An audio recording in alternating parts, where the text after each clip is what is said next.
we've got a little bit of sunshine. It's been just dumping rain here for the past 2 months, pretty much. And I've been wanting to get this window in.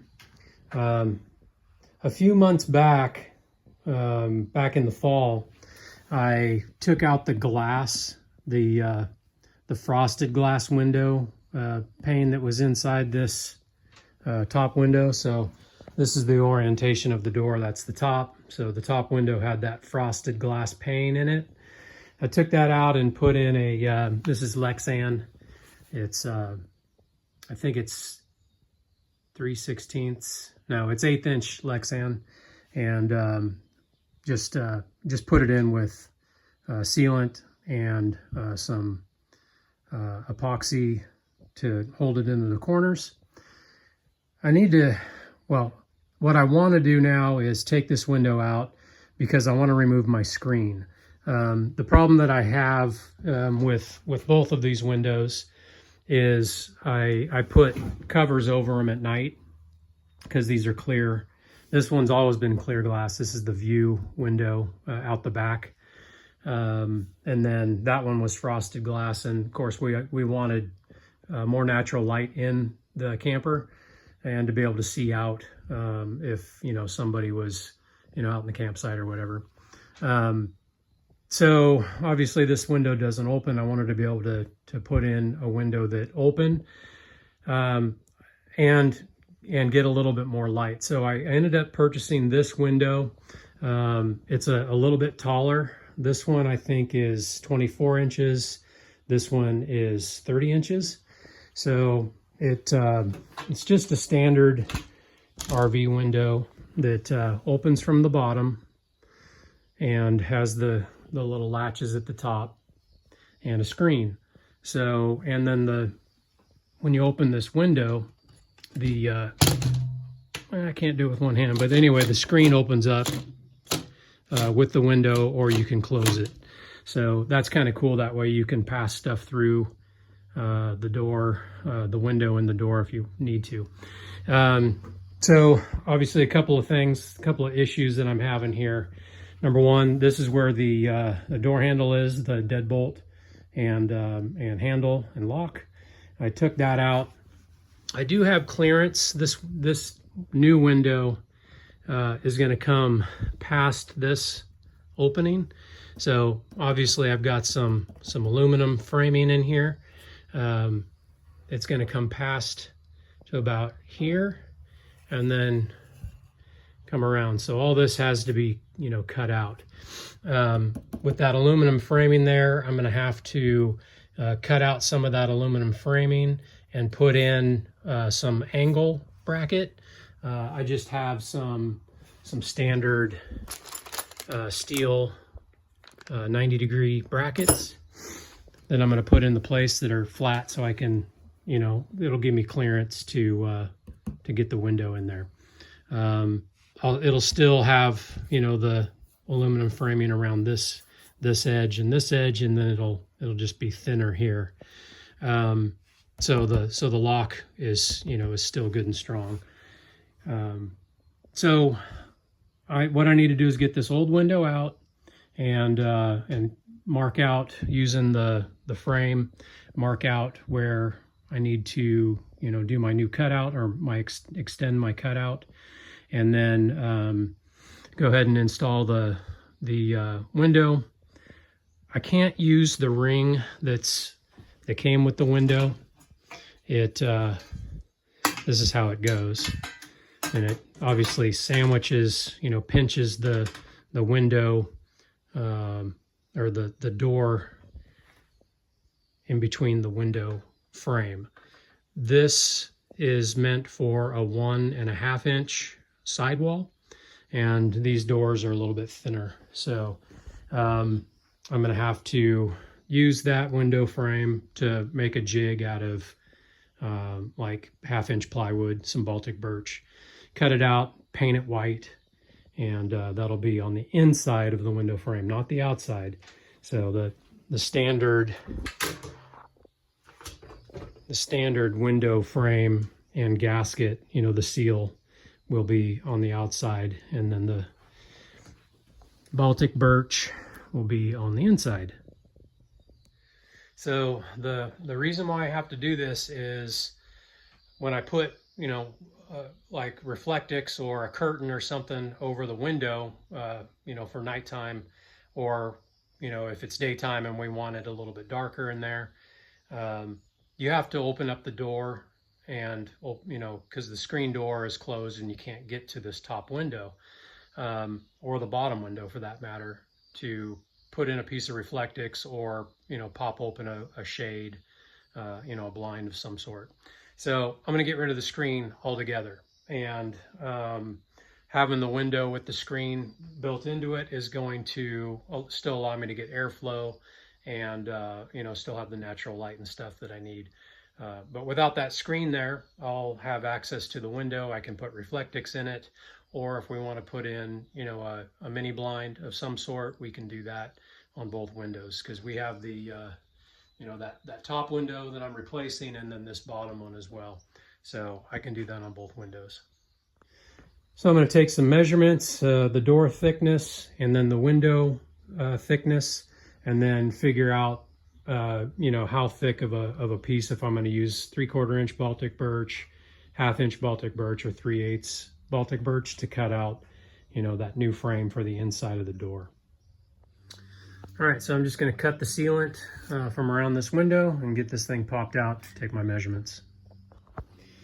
Okay, so I just kind of went around with the putty knife to break that seal a little bit after I went over everything with the knife, because I believe there is some putty tape in here.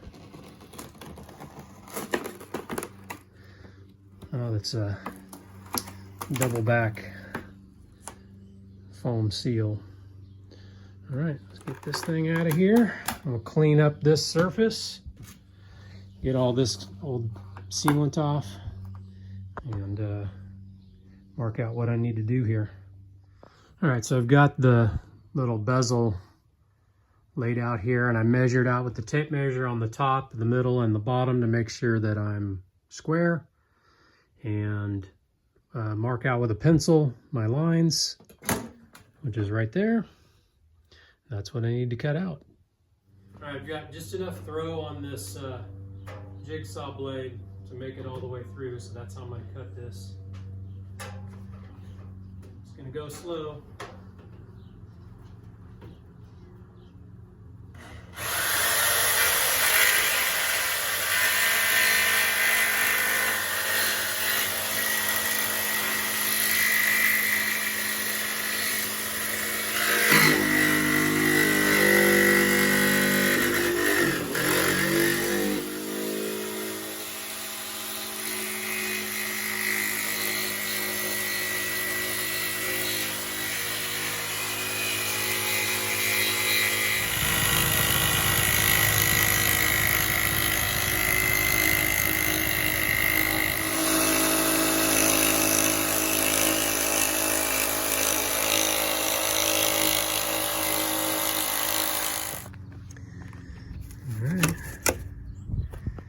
There's the, that's a little scary. All right, so that's cool. They actually didn't have full boxed aluminum in there. It's this is actually steel, and it's just plate bent around the cutout for the lock. So this will fit just fine. Well, it should fit just fine. Moment of truth. Yeah, it's a little bit scary cutting a big old hole in your door to retrofit a a sidewall window.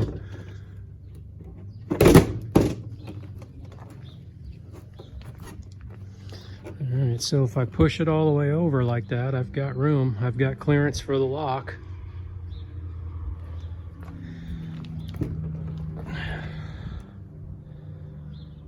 Now I just need to get my ring in. All right, so when I push down on the window frame and the bezel, I've got right at 1/4 inch. gap. So if I cut a bezel out of 1/4 inch Baltic birch, that'll give me a 1/16 of an inch of play.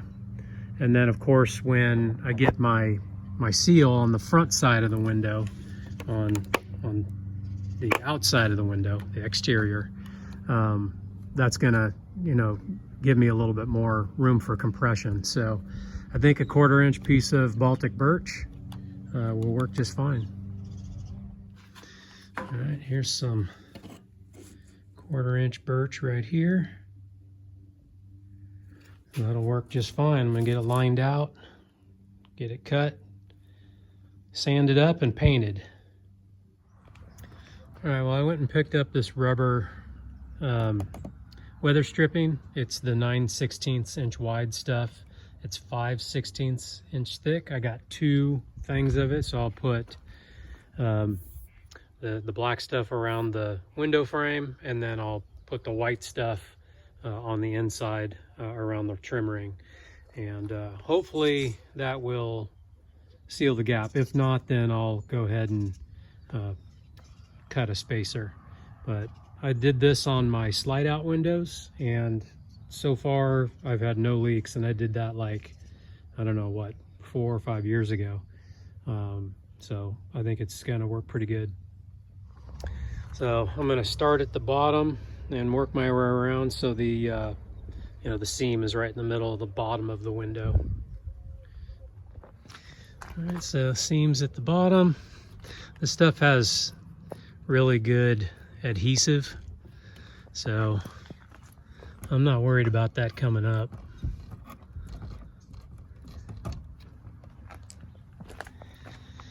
Go ahead and get it fit in there. All right, so I got the rubber put on here on the trim ring. If I had to do it again, I'd probably get the black instead of the white. And you can see it does overlap a little bit, this 9/16 wide stuff. So I would have probably just gotten the 3/8 inch in black, and that way it would have, you know, just fit in the inside track just right. But this is on the inside. It's not a big deal. You know, it's going to seal just fine. So I'm going to go ahead and get my screws installed and get this window compressed in the door, and see how the gasket seals on the outside. One other thing, I went ahead and installed the striker plate. Well, I guess that's not the striker plate. That's just the mounting plate for the door lock mechanism. I went ahead and put that in so it sucks the handle, you know, as far forward as possible. After I get the screws in the window and get it, you know, sucked into place, I'll put the inside latch on. All right, got the trim ring in, all the screws are in. The window opens and closes fine. And there's no gap around the window. Of course, I am gonna throw some sealant around the window. And the door latch fits. Now I just need to get the inside part of the door latch on. Get the door mounted back on the camper. All right, so deadbolt works and latch works. Let's get this sucker reinstalled on the camper. So when this door goes back on, these hinges, the weather stripping has to go on this side of the hinge. So that's kind of the hardest part. You have to pull this weather stripping back and thread the hinge, you know, through there on all 3 of them. And that's really probably the hardest part, just so the hinge is sealed also. And then there's 3 screws per hinge, 3 hinges. So to kind of help me, I just put some blocks of wood and some foam pieces so I could get the door right about close to the same height that I need it. And you can see how I had to thread the hinge around the the weather stripping. So I just need to do that on all of them. Okay, once you get the first couple of screws lined up, you can get the other ones in pretty easy. All right, so now I'm just going to pull these 9 screws off of the screen door hinges. They're just Phillips, self-tapping Phillips head screws that go right in this aluminum frame, and I can just pull that screen door right out. Okay, screen door is off. So what I'm going to do is, you know, I can leave these hinges on here. I'm just going to I'll cut this part off. I'll leave the hinges on the, you know, the pin here, but I'll just cut this ear off, and then I can just, you know, screw them or double back tape them back to the actual aluminum frame on all 3 of them. And that way they stay out of the way and they're not going to get caught up on anything, and they won't interfere with the door. So I'm just going to make sure that the latch aligns properly. Everything seals good. Come inside here and make sure there's no major gaps. It looks like I've got a little adjustment right here to make. There's a little bit of a gap right there. So I can lift the door up slightly and get rid of that gap. And then where the old screen door latch was, I can just put another, you know, I can just put a little piece of Phylon over the top of that, or, you know, a piece of Baltic birch, thin Baltic birch or something like that, just to cover up these old screw holes.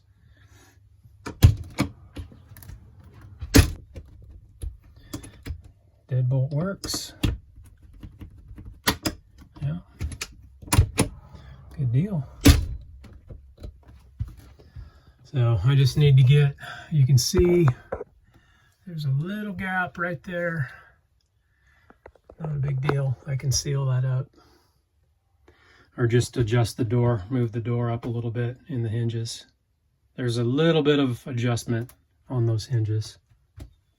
And of course, the whole reason why I wanted to do this is for the window. And you can pop the screen up too. Pass stuff through. The window locks. Obviously, it's a concern if you're leaving the window open at night. Somebody can just, you know, grab this door hinge, but we just, I'll figure something out, or, you know, just close the window at night. Not really a big deal. There's going to be blinds on this thing anyway. I'll probably get a blind, one of those double cell blinds for that. In the meantime, I can just use reflectix. All right, cool. I like that. Back off a little bit so you can kind of see. Pretty cool. All right, so that's it. Got the window installed. It works properly. The door lock still works. Just need to throw some sealant around the outside of the window frame and put in a little bit of a gasket or a door adjustment at the top. All right, well, that's it. Thanks for watching, and we'll catch you guys on the next video. Later.